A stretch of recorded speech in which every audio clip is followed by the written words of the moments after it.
ہم انفرادی اور اجتماعی سطح پر وہ کیا اقدامات ہیں جو کر کے ہم اس اپنے قدرتی ماحول کا تحفظ کر سکتے ہیں. اس میں سب سے پہلا کام جو ہمیں کرنا ہوگا وہ یہ ہے کہ زیادہ سے زیادہ پودے لگائے جائیں. گھر کے افراد کے برابر پودے لگائے جائیں. اور اگر کہیں کسی بلڈنگ کی تعمیر میں کچھ پودے کاٹ دیے جائیں تو اس سے زیادہ پودے لگوائے جائیں وہاں پہ، بلکہ 5 سال تک ان پودوں کو اڈاپٹ بھی کیا جائے، کیونکہ یہ پودے سب سے زیادہ ماحول دوست ہوتے ہیں، جو کہ نہ صرف ماحول کو صاف ستھرا کرتے ہیں بلکہ ایک خوشگوار احساس بھی پیدا ہوتا ہے. پودوں کی موجودگی ماحول کے لیے بہت ضروری ہے. یہ پودے فضا میں موجود آلودگی کو جذب کر لیتے ہیں اور نئی صاف ہوا بھی پیدا کرتے ہیں. اس سلسلے میں حالیہ گورنمنٹ نے کچھ اچھے انیشیٹوز لیے ہیں، چاہے وہ بلین ٹری سونامی ہو یا پھر 10 ملین ٹریز کی پلانٹیشن کی بات ہو. یہ سب اچھے انیشیٹوز ہیں. ہم سب کو مل کر ان منصوبوں کو کامیاب بنانے کے لیے تگ و دو کرنا ہوگی. اور پھر درخت کاٹ کاٹ کے جو کنکریٹ کے جنگل کھڑے کر دیے ہیں ہم نے، یہ ہیٹ ابزارب کرتے ہیں. یہ بھی کسی صورت انوائرمنٹل فرینڈلی نہیں ہے. تو ہمیں کرنا کیا ہوگا کہ بلڈنگز کو اب گرین بلڈنگز کی طرف لے جانا ہوگا، اور پھر بلڈنگز کی سراؤنڈنگ میں بہت زیادہ پودے لگانے ہوں گے. اور پھر اس بلڈنگ کا جو ہیٹنگ اینڈ کولنگ سسٹم ہے اسے سولر سسٹم سے منسلک کیا جا سکتا ہے. اس طرح بھی کافی حد تک جو ہے وہ انوائرمنٹ کا تحفظ کیا جا سکتا ہے. اور پھر ہمیں پلاسٹک بیگز اور پولیتھین بیگز کا استعمال کم سے کم کرنا ہوگا، بلکہ بالکل ترک کرنا ہوگا. اس کی وجہ یہ ہے کہ اس وقت سب سے زیادہ جو خطرناک چیز ہے پولوشن کے حوالے سے وہ یہ پلاسٹک ہے. یہ پلاسٹک ندی نالوں سے ہوتا ہوا آخرکار سمندر میں پہنچتا ہے. اور اس وقت کہا یہ جا رہا ہے کہ سمندر میں مچھلیوں سے زیادہ پلاسٹک کی تعداد موجود ہے، اور یہ آبی حیات کے لیے ایک بہت بڑا خطرہ ہے. اور ویسے بھی یہ پلاسٹک چونکہ ڈیگریڈ نہیں ہوتا، یہ کئی سالوں تک جو ہے وہ ہمارے ماحول میں موجود رہتا ہے، اور یہ ہمارے ماحول کو بری طرح متاثر کر رہا ہے. تو ہمیں یاد ہے کہ جب ہم بچپن میں مارکیٹ میں سودا سلف لینے جایا کرتے تھے تو ہمارے پیرنٹس ہمیں یاد دہانی کے طور پہ کہا کرتے تھے کہ وہ کپڑے کا بیگ ساتھ لے کر جائیں اور اس میں سودا لے کر آئیں، اور ہم کپڑے کے بیگ میں سودا لایا کرتے تھے. لیکن اب جو مصروفیات بڑی ہیں، پلاسٹک کا استعمال بھی بہت زیادہ ہو گیا ہے. حالانکہ گرم اشیاء جو ہے وہ پلاسٹک میں نہیں ڈالنی چاہیے، ہم وہ بھی اب پلاسٹک میں وصول کرتے ہیں. عوامی مقامات پر مستقل بنیادوں پر کوڑے دانوں کا انتظام ہونا چاہیے، اور پھر سیپریٹ کلیکشن سسٹم ہونا چاہیے جس میں گتا، پلاسٹک، گلاس، گیلے اور خشک کوڑے کو الگ الگ اکٹھا کیا جائے.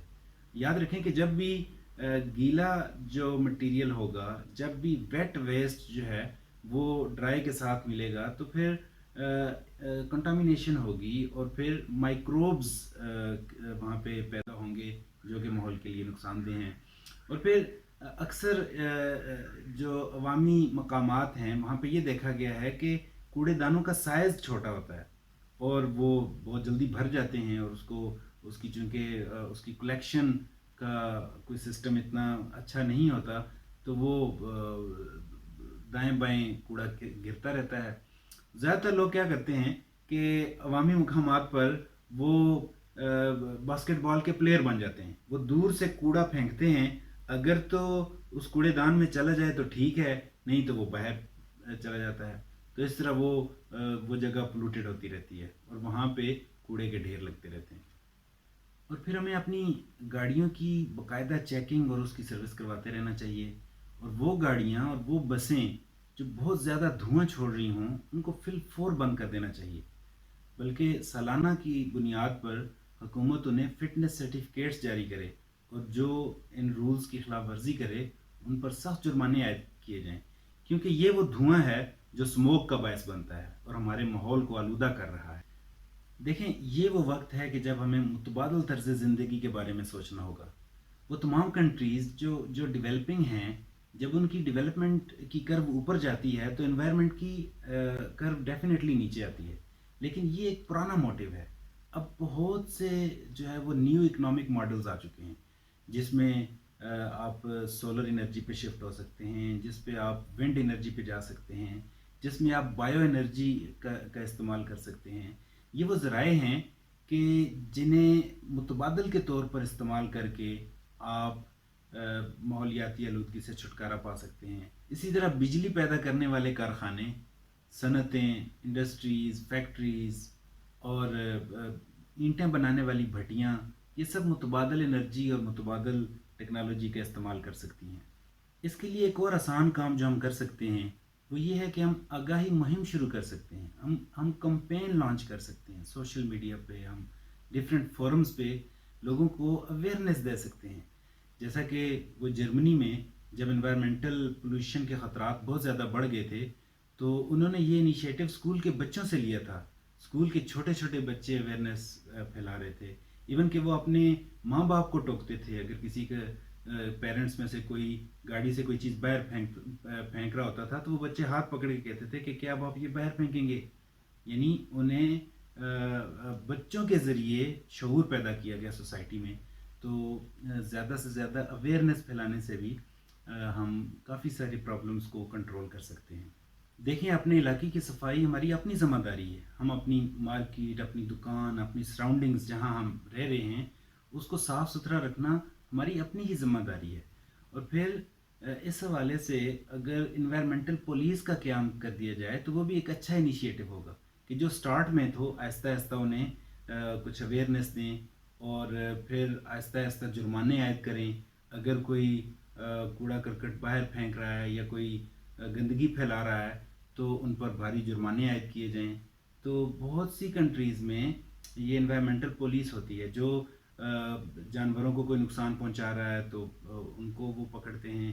اسی طرح اگر کوئی آبی آلودگی پھیلا رہا ہے اس پہ بھی جرمانے عائد کرتے ہیں۔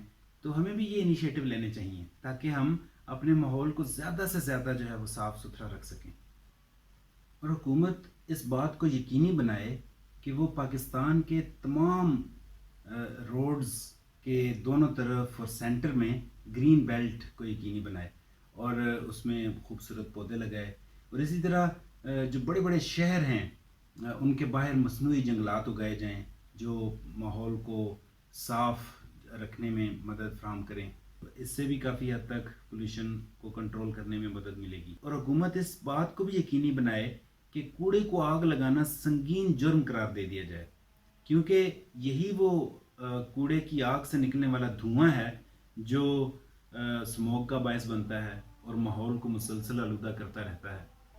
اور جو جمع شدہ کوڑا ہے اسے ڈمپ کرنے کا کوئی مناسب بندوبست کیا جائے، اور پھر جو ریسائکلنگ کا ایک سسٹم ہے اس کو فعال بنایا جائے، اور پھر ضلعی انتظامیہ کھلے گندے نالوں کو محفوظ بنانے پر کام کریں، اور اگر کہیں وہ نالے اوپن ہیں تو ان کو بند کرنے کا بندوبست کیا جائے۔ اسی طرح جو زنگ آلود پائپس ہیں انہیں چینج کیا جائے۔ یہ سب ضلعی انتظامیہ کے کرنے کے کام ہیں۔ اور ہماری تمام صنعتوں کو ماحولیاتی ایکٹ کا پابند بنایا جائے، اور پھر ہمارے جو انوائرمنٹل پروٹیکشن ایجنسی ہے اس کو بھی ذرا مزید فعال بنانے کی ضرورت ہے۔ دیکھیں، انوائرمنٹل ڈیٹیریوریشن کے 3 بڑے فیکٹرز ہیں: overpopulation, urbanization and industrialization. اور ان تینوں چیزوں کو آج تک نہ ہی تو کسی پلان کے تحت پھیلایا گیا ہے اور نہ ہی کسی پلان کے تحت کنٹرول کیا گیا ہے۔ اور اب حکومت کو چاہیے کہ کوئی اس بارے میں پالیسیز بنائیں، کنٹرول کی پالیسی ہونی چاہیے، ان کو کیسے ایکسپینڈ کرنا ہے اس کی پالیسی ہونی چاہیے، اور کوئی اسٹرکٹ اس حوالے سے رولز اینڈ ریگولیشنز جو ہیں وہ بنائے جانے چاہیے۔ ناظرین، ایک آخری بات لیکن سب سے اہم بات کہ صفائی تمام ترقی یافتہ قوموں کا شعار رہی ہے، اور ہم جس دین کے پیروکار ہیں اس میں تو صفائی پر بہت زور دیا گیا ہے۔ قرآن مجید میں فرمایا گیا کہ وہ فلاح پا گیا جس نے پاکیزگی اختیار کی، اور اسی طرح احادیث مبارکہ میں بھی صفائی کے حوالے سے بہت رہنمائی ہمیں ملتی ہے۔ نبی اکرم صلی اللہ علیہ وآلہ وسلم نے تو جنگوں کے دوران بھی درخت کاٹنے سے منع فرمایا، اور یہاں تک فرمایا کہ آپ پانی کا ضیاع مت کرو اگرچہ تم بہتے دریا میں ہی کیوں نہ موجود ہو۔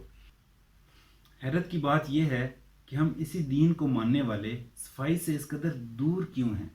اللہ تعالیٰ نے اپنی قدرت کا تمام نظام صاف ستھرا رکھا ہے اور اسے صاف ستھری بنیادیں فراہم کی ہیں. ہم اس صاف ستھرے ماحول کو گندہ کرنے پر تلے ہوئے ہیں.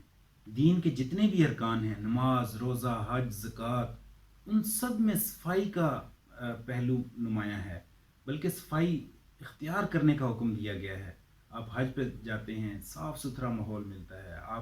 آپ روزہ رکھتے ہیں، اس میں صفائی کا حکم دیا گیا ہے. اپنے آپ کو صاف رکھنا، جسم کو صاف رکھنا، اپنے منہ کی صفائی رکھنا.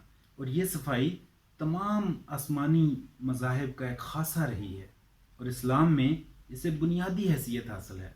تو ہمارے دین نے ہمیں صفائی کے یہ تمام بنیادی لیسن ہمیں دیے ہیں، لیکن ہم اتنا ہی صفائی سے دور ہیں.